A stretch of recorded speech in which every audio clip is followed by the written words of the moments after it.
Guidini Rodríguez presenta Humanos con Recursos, el primer espacio para conocer todas las respuestas del mundo laboral.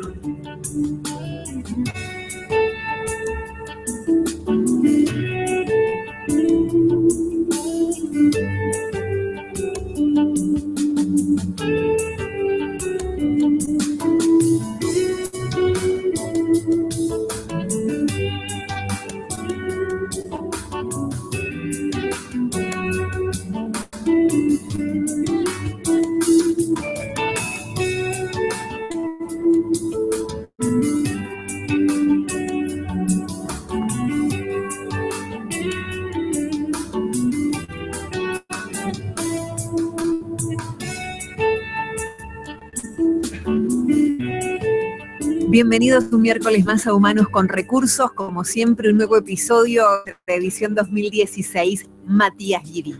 Buen día, Cecilia, ¿cómo estás? Me va bien, muy bien, ¿y vos? Bien, volvió el sol y volvimos nosotros. Exactamente, sí. Es así. Después claramente de una semana... No es casualidad.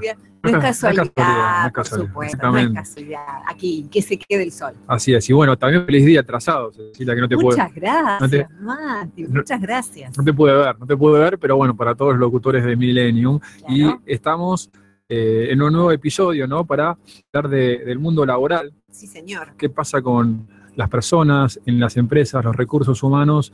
Como todos los miércoles, con un invitado también en breve, en instantes.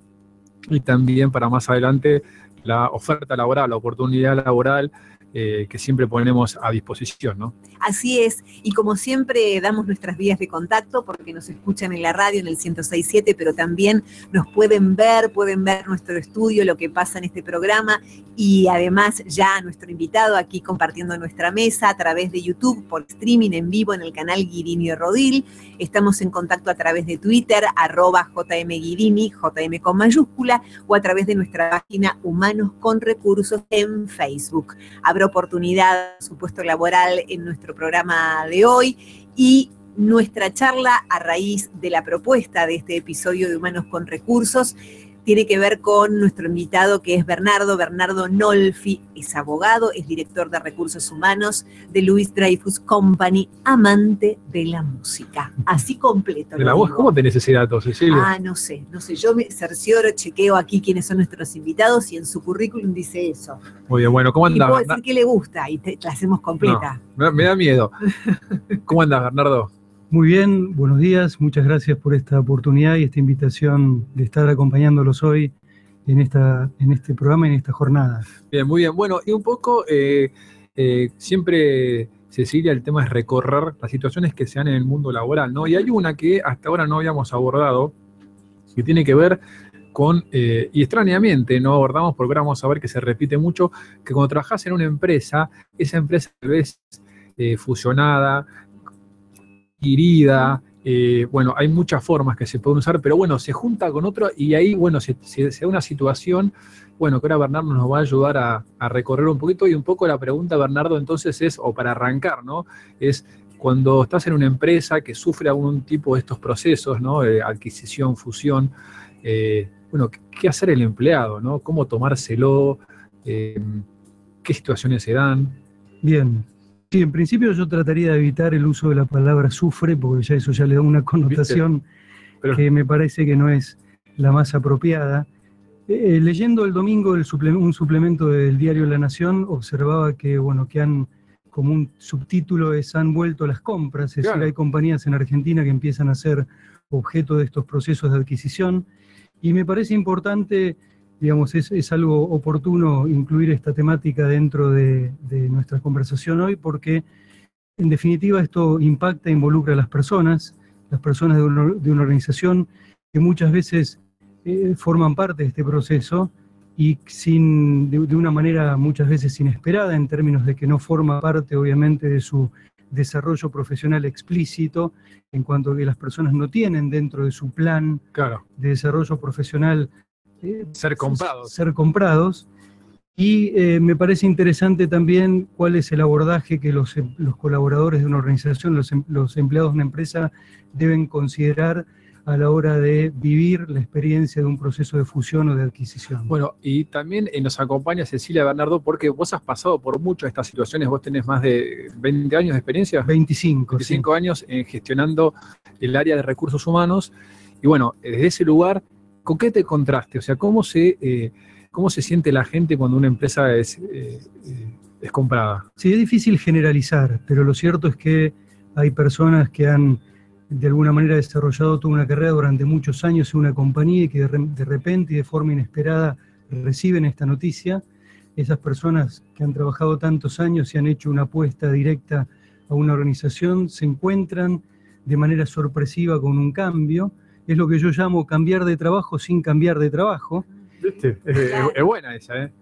Cambiar de trabajo sin cambiar. Y de repente muchas de esas personas tienden a sentirse en un contexto de incertidumbre, a vivir una situación que por lo inesperado también les genera un cierto temor o miedo, y tienden a reaccionar de una manera defensiva, de una manera que de alguna manera termina afectando su productividad dentro del ámbito de la organización, ¿no? ¿Y cuáles serían los pasos correctos que debería hacer la empresa como para gestionar esta situación? O sea, a vos te debe haber pasado que sabías que iba a pasar algo, ¿por dónde se arranca? Y yo tiendo a decir que no hay recetas magistrales para este tipo de situaciones, porque también los procesos de adquisición o de fusión son muy diferentes, ¿eh? No todos los procesos de fusión o adquisición son similares o tienen iguales características. Hay diferentes casos, ¿no? Hay diferentes casos. En general se tiende a hablar de procesos de fusión llamados el rescate, es cuando una compañía desea ser adquirida porque está en una situación financiera difícil. Viene y nos salvamos. Nos salvan del... Claro, nos salvan del abismo, y en este caso las personas tienden a reaccionar de una manera positiva. Claro. Frente a situaciones de compra que son más denominadas como el ataque, es decir, compañías que son compradas a través de un proceso de negociación muy duro, muy agresivo, en donde esas personas tienen una clara identidad con esa organización que es comprada y de repente, bueno, se encuentran que pasaron a ser empleados de un competidor. Claro, directo. eso se da mucho, ¿no? Que estamos peleando día a día y de repente tenés que sentarte al lado del cual que estabas peleando, ¿no? Entonces las reacciones son diversas y son diferentes. Pero volviendo al concepto de que no creo que haya recetas magistrales para este tipo de procesos, yo creo que una de las claves esenciales desde la gestión de las personas tiene que ver con la comunicación.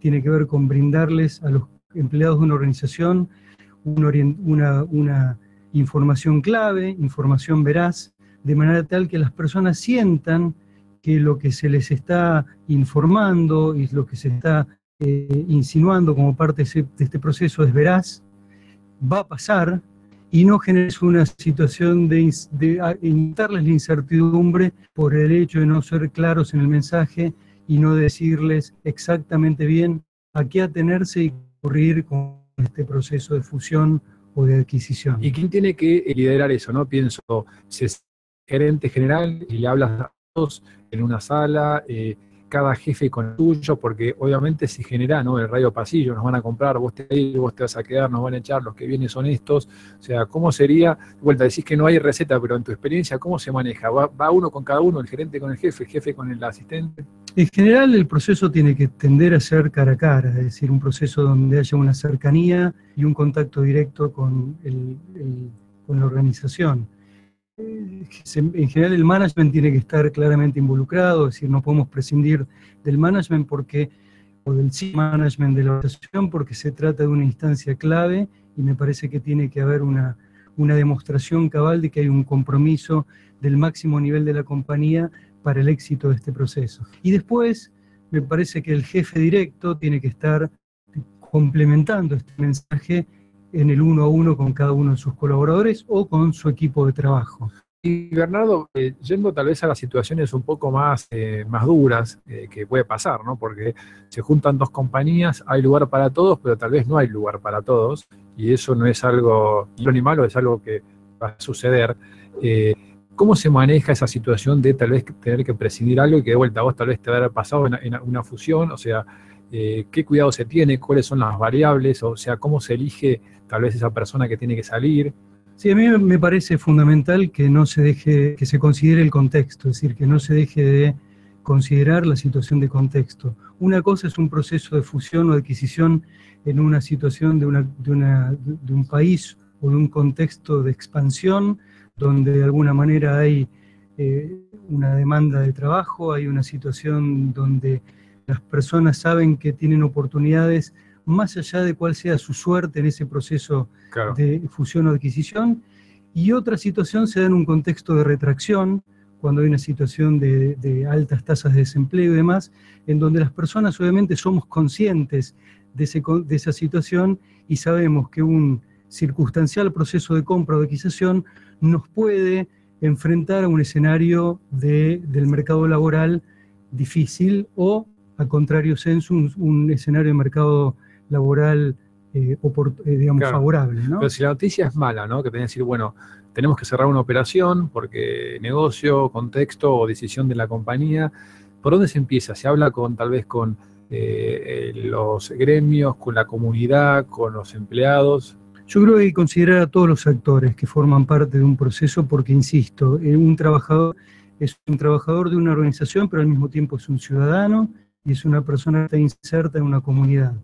Y en ese sentido, parece interesante que todos los aspectos, los distintos actores, se tomen en cuenta a la hora de definir un plan de cierre, en este caso, porque a veces procesos de adquisición o de fusión traen aparejado de manera inherente a ese proceso el cierre o la clausura de algún establecimiento.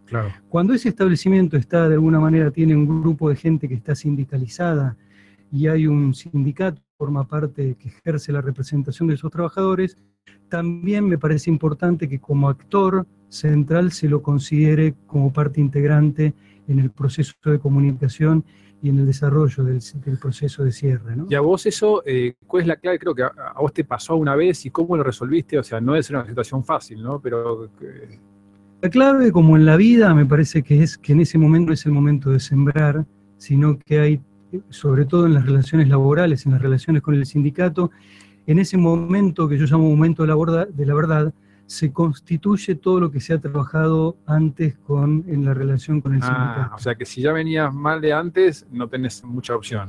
No hay mucha opción y es muy difícil enfrentar esa situación. Pero si venías haciendo las cosas bien, hay más espacio. Me parece que sí. Yo creo que, de vuelta, ¿no? Uno, como en la relación de una pareja o en la relación de amistad, uno va construyendo un proceso de confianza, un vínculo que hace que uno sea creíble, que la organización sea creíble, y en la medida que ese vínculo está aceitado y está constituido y está construido con el gremio, cuando llega a esa instancia de tener que hablar de algo difícil, algo de alguna manera muy duro, uno tiende, digamos, llega a una instancia de legitimado para poder hablar cara a cara y poder de alguna manera ejercer ese vínculo de confianza que a la larga va a permitir que las negociaciones fluyan y que ese proceso de cierre o ese proceso de downsizing se termine realizando de una manera exitosa. Y la última, ya para cerrar esta parte, ¿qué es lo que te plantea un sindicato en esa instancia? O sea, ¿qué es con la decisión tomada ya, ¿no? Pero ¿qué es lo que le preocupa?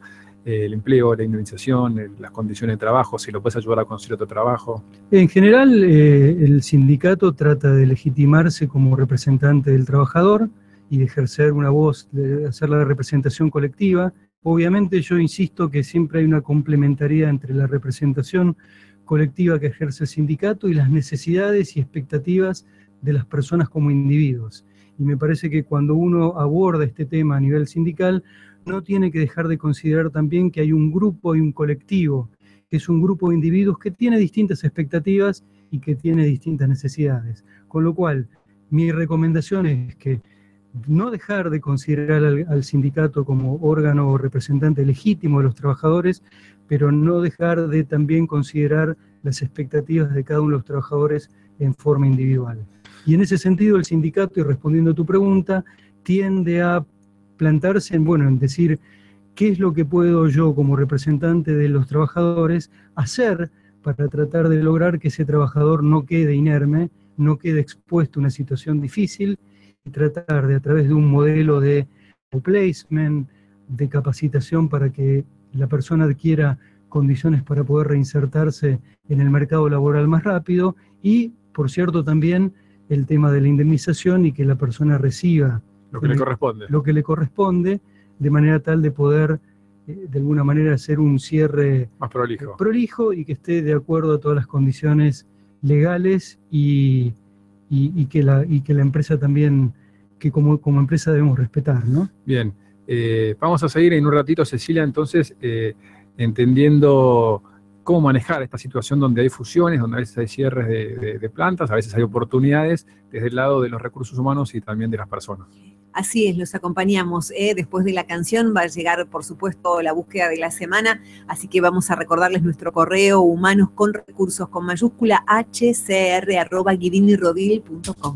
En el tramo final de Humanos con Recursos, compartiendo hoy la mesa con Bernardo Nolfi, él es abogado a cargo de Recursos Humanos de Louis Dreyfus Company y atendiendo también a otra de sus grandes aprecios en la vida, música, escuchando a James Taylor. Dedicado a Bernardo, así. Sí, muy bien. Que nos decía claramente más estábamos escuchando recién. Bueno, muchísimas gracias por este gesto que valoro enormemente. Bien, y volviendo, Bernardo, a nuestro métier, que es el tema de las fusiones y las adquisiciones y cómo impacta en la gente, está también esa sensación habitual en el trabajo, que es cuando viene una fusión, una adquisición, ¿hay que tener miedo? ¿Hay que tener temor? No, bueno, precisamente puede significar una oportunidad. Es claro que en la vida todos queremos elegir y decidir, y a veces hay situaciones, tanto en lo profesional como en nuestra vida personal, que son inesperadas y no son previstas y no son decididas por uno. Y en este contexto se dan estas situaciones en el mercado laboral.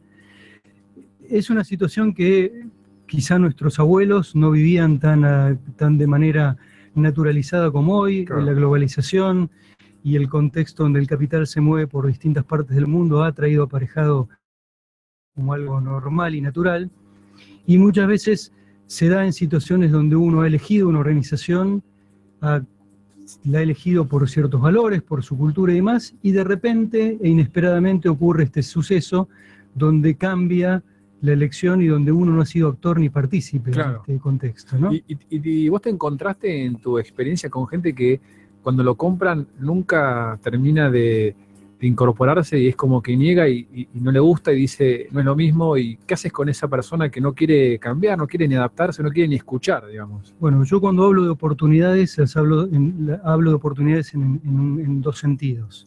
Uno, que puede ser que la situación de compra o de adquisición puede significar una oportunidad, un relanzamiento en la carrera profesional de alguien, eso lo he vivido y lo he visto, y también puede significar la oportunidad para que alguien busque otros rumbos porque se encuentra en una nueva organización que no lo recibe como la compañía que él había elegido. O con otros valores. Con otros valores, otra cultura, y que le genera cierta incomodidad que puede ser el disparador para que esa persona busque un nuevo horizonte. Pero perdón, lo que yo aconsejo siempre es a las personas tener paciencia, no guiarse, no tomar decisiones coyunturales y afectados por una situación, un sentimiento que puede pasar, y tener la suficiente inteligencia y capacidad para esperar y para entender que a veces ese momento clave que se da luego de la integración, fruto de la adquisición o la compra,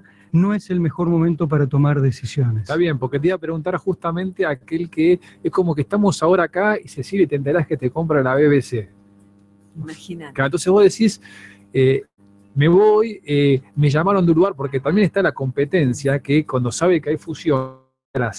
Ahí Cecilia si habla inglés, si fuese la BBC. Claro. Sí, claro. Pero por ejemplo, si ella habla inglés, le conviene esperar porque puede tener una oportunidad. Si no habla inglés, tal vez se siente que va a quedar relegada. Bueno, quizá la BBC pague los cursos de inglés para Cecilia. Entonces eso, ahí... tomando tu punto, esta explicación es, conviene esperar porque nunca se sabe cómo va, por más que te digan, ¿no? Porque digan, no, en realidad yo sé que alguien me dijo, no. La recomendación de Bernardo es esperar y mirar. Sí, sobre todo porque el vínculo, y es cierto esto también, el vínculo con una organización no se sustenta en cuestiones puramente racionales.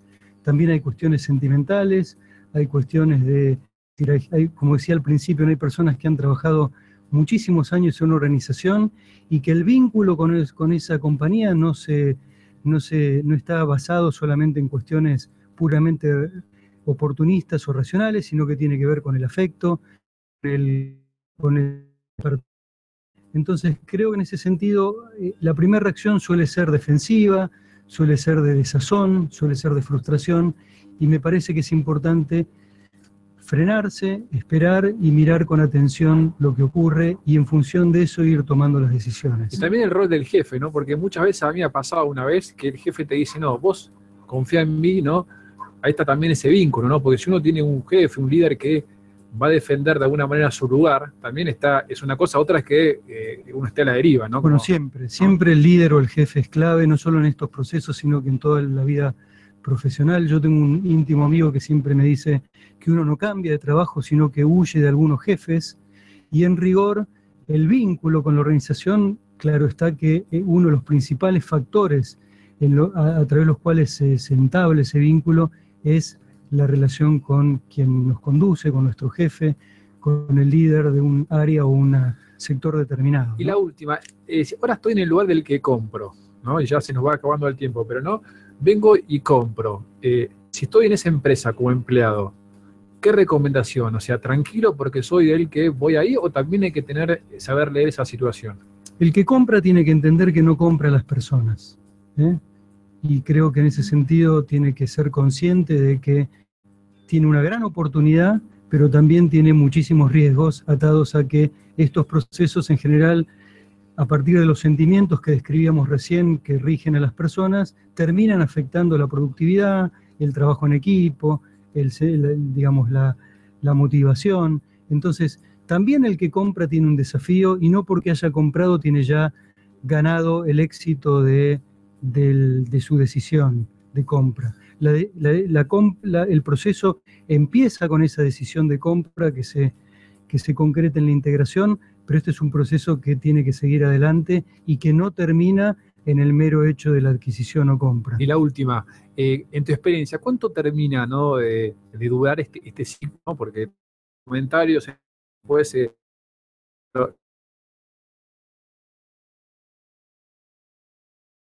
organización al nuevo formato. ¿Cuánto lleva eso? ¿6 meses, un año y medio? No, yo creo que no hay un plazo. No hay un plazo. Creo que tiene que ver cómo se lleve adelante, tiene que ver también en qué contexto, como decía antes, se da este proceso, y tiene que ver también con qué tipo de adquisición es. Si es un tipo de adquisición de rescate, en donde el proceso va a ser mucho más corto y más, porque está legitimado desde el inicio, donde la empresa comprada de alguna manera siente que hay una... Está con los brazos abiertos. Claro, está esperando y está con la idea de que alguien vino a salvarla, versus las dos competencias que va a haber más tironeo. Donde hay un proceso que tiende a ser naturalmente mucho más largo y extenso, ¿no? Bueno, entonces, dando la vuelta, como decíamos, en esta situación donde parecería que en la economía argentina volvieron las fusiones, las adquisiciones, las compras, si estás en una empresa donde no compras, la recomendación es tomarlo con calma y no decisiones apresuradas. ¿Sería así? Sí, y también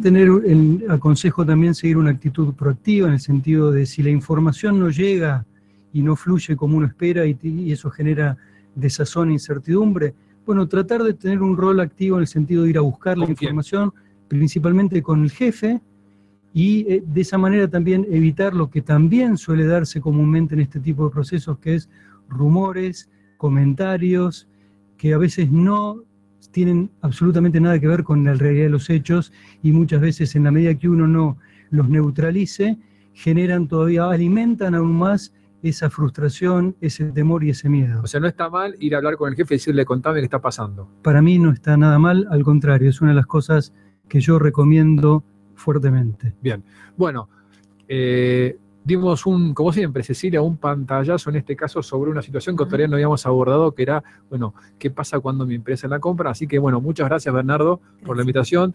Espero que te haya buscado el tema que te dedicaron. Creo que nunca dedicamos un tema a un invitado como él. Pero tan vehementemente lo ha pedido, sí. Y tanto, y nos contó su anécdota de cuando lo fue a ver a James Taylor como telonero ahí acompañando a Sting, que valía la pena. Sí, valía la pena. Así que, bueno, muchas gracias. No, gracias a ustedes por esta oportunidad. Muchas gracias. Bueno, y Cecilia, nosotros nos vemos la semana que viene después del feriado por el 9 de julio. Ante un feriado largo más, es verdad. Nos volvemos a encontrar como cada miércoles en Humanos con Recursos a las 11 por Milenio. Chau. Esto fue Humanos con Recursos. Sumate a nuestro canal de YouTube de Guidín y Rodil para seguir conociendo todas las respuestas del mundo laboral.